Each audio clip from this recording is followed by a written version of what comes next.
よし、ちゃんと起動して浮かんでくれています。プリミティアプレイヤーエールです。今回は空中誘導ボムを作ってみようと思い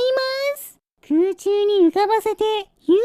きる兵器にしたいので、うまくできたなー。チャンネル登録してもらえると嬉しい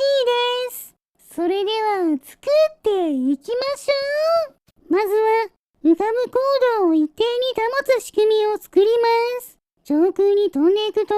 爆風も当たらないですからね。こんな感じでドローンが上昇して浮力を失うとプロペラへの通電を止める仕組みを作りました。早速試してみると、おっと、プロペラの上下が逆でした。よくある間違いです。すぐに修正してもう一度試すと、ドロー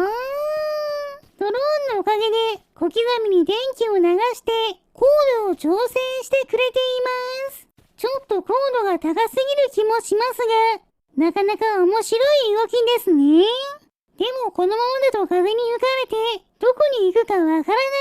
で、方向を制御する誘導装置をつけましょう。とりあえず自爆ドローンと電源を入れるスイッチを取り付けて、自爆ドローンの動きとスイッチの重さを利用して重心を傾けてコントロールできるようにしようとしましたが、上下に激しく動くせいか自爆ドローンの制御がうまく機能せずコントロールすることができませんでした。しょうがないので高度調整の仕組みを作り直しましょう。ドローンが私より高い位置にいると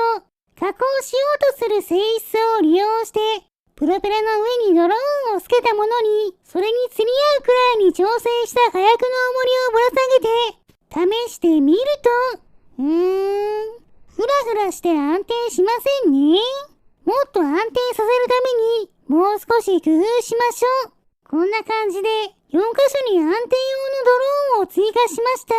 こちらを浮かせてみると、安定してくれています。でも、まだ自爆ドローンはつけてないので、誘導することはできませんね。こちらに自爆ドローンを追加して、私についてくるようにしましょう。左右に2つ取り付けましたが、動きはいまいちですね。あんまりついてきてくれません。そして、そのまま様子を見ていると、ぐらぐら揺れて地面に接触してしまっています。なんとか動いてはいますが、これだと空中誘導ボムとは言えませんね。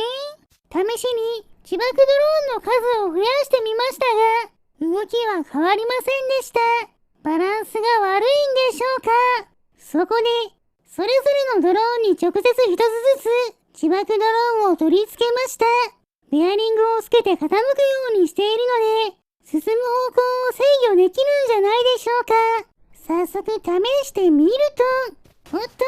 自爆ドローンに近づきすぎて爆発してしまいます。今度はもっと慎重に間を抜けるように脱出すると、よし、安定して浮かんでいますし、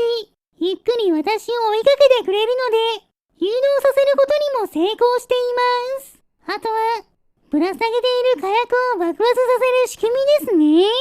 こちらはシンプルにタングステンとトランジスタ、コンデンサーを組み合わせたものに衝撃を与えると発電する水晶の棒を取り付けて、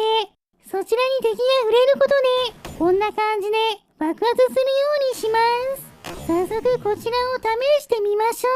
う。浮かんでいる状態で誘導して近くに置いた草の塊に水晶の棒を接触させて爆発させようとしていますが、残念なこと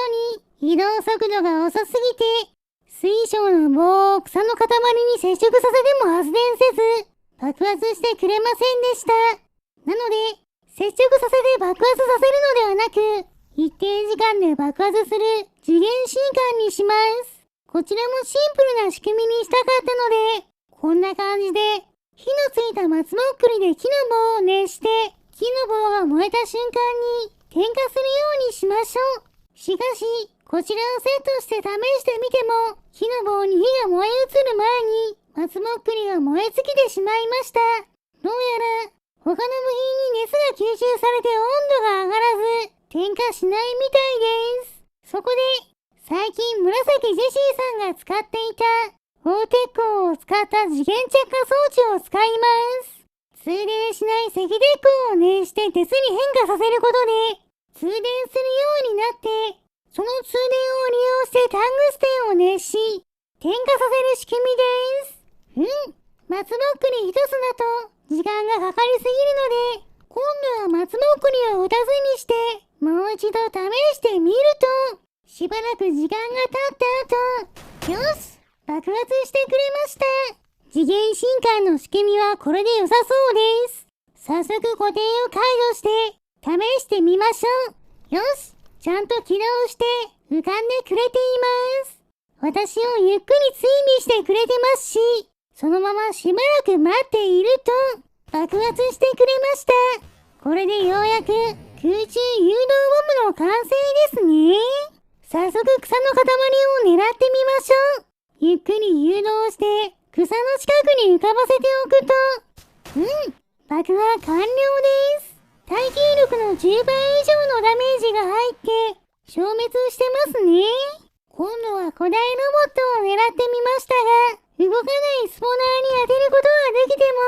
も、動き回るロボットの方には致命的なダメージを与えることができず、倒しきることはできませんでした。少しでもダメージは入っている